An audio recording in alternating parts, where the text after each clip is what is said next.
ಬಂಧುಗಳೇ, ಈ ದಿನ ಪತ್ರಿಕಾಗೋಷ್ಠಿಯಲ್ಲಿ ತಾವೆಲ್ಲರೂ ಭಾಗವಹಿಸಿ ಸಹಕರಿಸಿದ್ದಕ್ಕೆ ತಮ್ಮ ಪತ್ರಿಕಾ ಮಾಧ್ಯಮಗಳಿಗೆ ಎಲ್ಲರಿಗೆ ವಂದಿಸ್ತಾ ಕೃತಜ್ಞತೆಯನ್ನು ತಿಳಿಸ್ತಾ ಇದ್ದೀನಿ.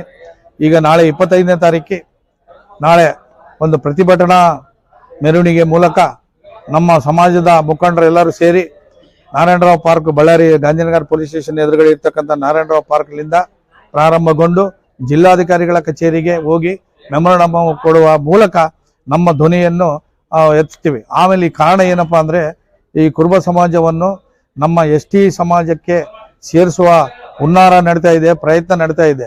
ಆ ಒಂದು ಕಾರಣಕ್ಕೆ ಅದನ್ನು ಕೈ ಬಿಡಬೇಕು, ಮಾನ್ಯ ಮುಖ್ಯಮಂತ್ರಿಗಳು, ಕರ್ನಾಟಕ ಸರ್ಕಾರದವರು ಕೈ ಬಿಡಬೇಕಂತಕ್ಕಂಥದ್ದು ನಮ್ಮ ಎಲ್ಲರ ಧ್ವನಿ. ಈಗಾಗಲೇ 2 ಸಾರಿ ಅದು ವಾಪಸ್ ಬಂದಿದೆ. ಕೇಂದ್ರ ಸರ್ಕಾರ ಬುಡಕಟ್ಟು ಕೇಂದ್ರ ಸರ್ಕಾರಕ್ಕೆ ಹೋಗಿ ಬುಡಕಟ್ಟು ಕೇಂದ್ರಕ್ಕೆ ಹೋಗಿ ವಾಪಸ್ ಬಂದಿದೆ ಅದು. ಮತ್ತೆ ಪುನಃ 3ನೇ ಸಾರಿ ಕೂಡ ಈ ಕರ್ನಾಟಕ ಸರ್ಕಾರದವರು ಇದನ್ನ ಪುನಃ ಅದನ್ನ ಮತ್ತೆ ಶಿಫಾರಸು ಮಾಡತಕ್ಕಂಥದ್ದು ಎಷ್ಟು ಮಟ್ಟಿಗೆ ಸರಿ ಅದು. ಈಗಾಗಲೇ 2 ಸಾರಿ ವಾಪಸ್ ಬಂದಿರತಕ್ಕಂಥ ಆ ಪ್ರಕ್ರಿಯೆಯನ್ನು ಅಲ್ಲಿಗೆ ನಿಲ್ಲಿಸಬೇಕಾಗ್ತದೆ. ಇವತ್ತು ಇದು ಯಾಕಪ್ಪ ಅಂದ್ರೆ, ನಮ್ಮ ಜನಾಂಗದವರು ತುಂಬಾ ಹಿಂದುಳಿದವರು, ಆರ್ಥಿಕವಾಗಿ ಬಹಳ ಹಿಂದುಳಿದಕ್ಕಂಥವ್ರು ಈಗ ಇನ್ನ ಚೇತರಿಸ್ಕೊಳ್ತಾ ಇದ್ದಾರೆ. ಇಂತಹ ಸಂದರ್ಭದಲ್ಲಿ ಅವ್ರನ್ನ ಸೇರಿಸ್ಬಿಟ್ರೆ ನಮಗೆ ಅಪಾರ ನಷ್ಟ ಆಗ್ತದೆ. ವಿದ್ಯಾರ್ಥಿಗಳಿಗೆ ಒಂದು ಎಜುಕೇಶನ್ ಆಗಲಿ, ಯಾವುದೇ ಒಂದು ಉದ್ಯೋಗಕ್ಕಾಗ್ಲಿ ತುಂಬಾ ತೊಂದರೆ ಅನುಭವಿಸ್ತಕ್ಕಂಥ ಸಮಾಜ ನಮ್ದು ಆಗ್ತದೆ, ತೊಳೆತಕ್ಕೆ ಒಳಗಾಗ್ತದೆ. ನಾವು ಮುಂದೆ ಬರೋಕ್ಕೆ ಸಾಧ್ಯನೇ ಇಲ್ಲ ಈ ಸಮಾಜದಲ್ಲಿ. ಇಂಥ ಪರಿಸ್ಥಿತಿಯಲ್ಲಿ ದಯಮಾಡಿ ನೀವು ಅದನ್ನ ಕೈ ಬಿಡಬೇಕಂತೇಳಿ ನಾವು ರಾಜ್ಯ ಸರ್ಕಾರಕ್ಕೆ ಮನವಿ ಮಾಡ್ಕೊತಾ ಇದ್ವಿ.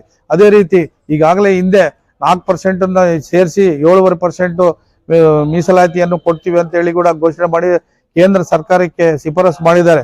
ಕೇಂದ್ರ ಸರ್ಕಾರದಲ್ಲಿ ಶೆಡ್ಯೂಲ್ 9ಗೆ ಅದನ್ನು ಇನ್ನೂ ಸೇರಿಸಿಲ್ಲ. ಆ ಶೆಡ್ಯೂಲ್ 9 ಅಲ್ಲಿ ಸೇರಿಸಿಲ್ಲಕ್ಕೋಸ್ಕರಗೆ 3% ಅಲ್ಲಿ ಇವತ್ತು ಉದ್ಯೋಗದಲ್ಲಿ, ಶೈಕ್ಷಣಿಕ ರಂಗದಲ್ಲಿ ಕೂಡ ನಾವು ಬಹಳ ತುಂಬಾ ಹಿನ್ನಡೆ ಆಗ್ತಾ ಇದೆ. ನಮಗೆ 7% ಕೊಡ್ತಾ ಇಲ್ಲ ನಮ್ಗೆ ರಿಸರ್ವೇಶನ್. ಅದಕ್ಕಾಗಿ ದಯಮಾಡಿ ಅದು ಶೆಡ್ಯೂಲ್ 9 ಕೇಂದ್ರ ಸರ್ಕಾರದವರು ಅದು ಶೆಡ್ಯೂಲ್ 9ಗೆ ಸೇರಿಸಿದ್ರೆ ನಮ್ಮ ಜನಾಂಗಕ್ಕೆ ಏನಾದರೂ ಸ್ವಲ್ಪ ಆರ್ಥಿಕವಾಗಿ, ಸಾಮಾಜಿಕವಾಗಿ ಹಿಂದುಳಿತಕ್ಕಂಥ ನಾವು ಮುಂದೆ ಬರಕ್ಕೆ ಸಾಧ್ಯ ಇರ್ತದೆ ಅಂತೇಳಿ ಈ ಒಂದು ಸಂದರ್ಭದಲ್ಲಿ ಹೇಳ್ತಾ, ನಮ್ಮ ಹೆಸರು ಕೆ ಗವಿಸಿದ್ದಪ್ಪ ಅಂತೇಳಿ, ವಕೀಲ ವೃತ್ತಿ, ಸಮಾಜದ ಮುಖಂಡರು.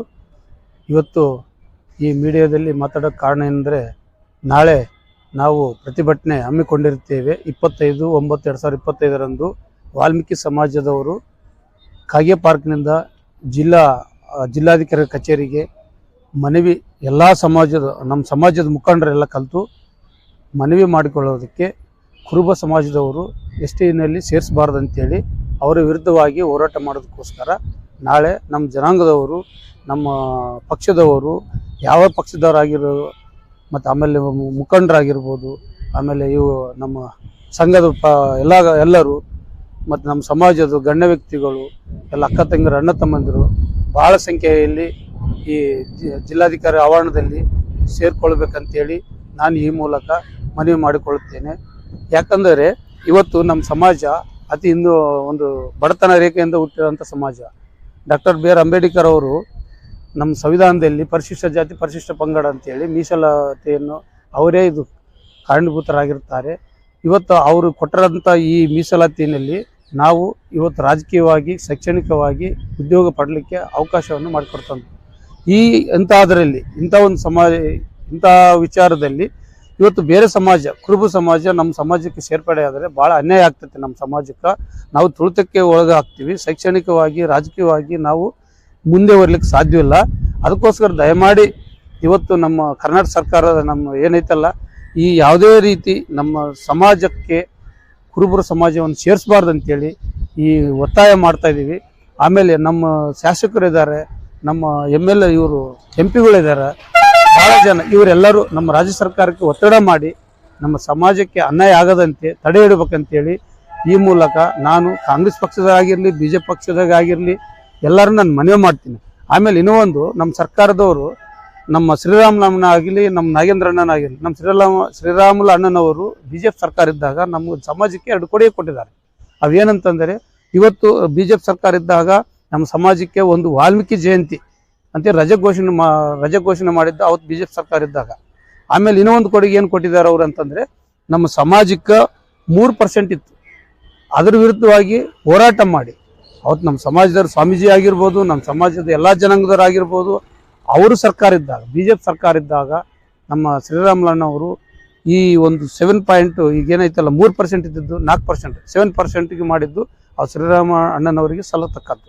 ಯಾಕಂತಂದರೆ ಇವತ್ತು ಅವತ್ತಿನ ದಿನದಲ್ಲಿ ಅವ್ರ ಸರ್ಕಾರ ಇತ್ತು, ಅವ್ರ ಸರ್ಕಾರಕ್ಕೆ ಹೋರಾಟ ಮಾಡಿ ನಮ್ಮ ಜನಾಂಗದವರಿಗೆ 4% ಮೀಸಲಾತಿ ಜಾಸ್ತಿ ಮಾಡಿಕೊಟ್ರಂಥ ಒಂದು ಕೊಡುಗೆ ಅಂತಂದ್ರೆ ಅವ್ರದ್ದೇ ಅಪಾರವಾದ ಕೊಡುಗೆ. ಇವತ್ತು ನಮ್ಮ ಜನಾಂಗದಲ್ಲಿ ಮಾಸ್ಟರ್ ಇರತಕ್ಕಂಥ ಶ್ರೀರಾಮಣ್ಣವರು ಈ 2 ಕೊಡುಗೆ ಕೊಟ್ಟಿರ್ತಾರೆ. ಅದೇ ರೀತಿ ನಮ್ಮ ಕಾಂಗ್ರೆಸ್ನಲ್ಲಿರತಕ್ಕಂಥ ಶಾಸಕರು ಇವತ್ತು MP ಯಾರನ್ನಾಗಲಿ ಈಗ ಅವರು ಕೂಡ ಅವ್ರ ಸರ್ಕಾರದಲ್ಲಿ ಎಲ್ಲ MLCಗಳು ಹೋಗಿ ಒತ್ತಡ ಹಾಕಿ ರಾಜ್ಯ ಸರ್ಕಾರದ ವಿರುದ್ಧ ಹೋರಾಟ ಮಾಡಿ ಈ ಒಂದು ಸಮಾಜಕ್ಕೆ ಕುರುಬರ ಸಮಾಜ ಸೇರಿಸಬಾರ್ದು ಅಂತೇಳಿ ಒತ್ತಾಯ ಮಾಡಿದರೆ ಇದು ಇಲ್ಲಿಗೆ ಸ್ಟಾಪ್ ಆಗೋ ಲಕ್ಷಣ ಕಾಣ್ತಾ ಇದೆ.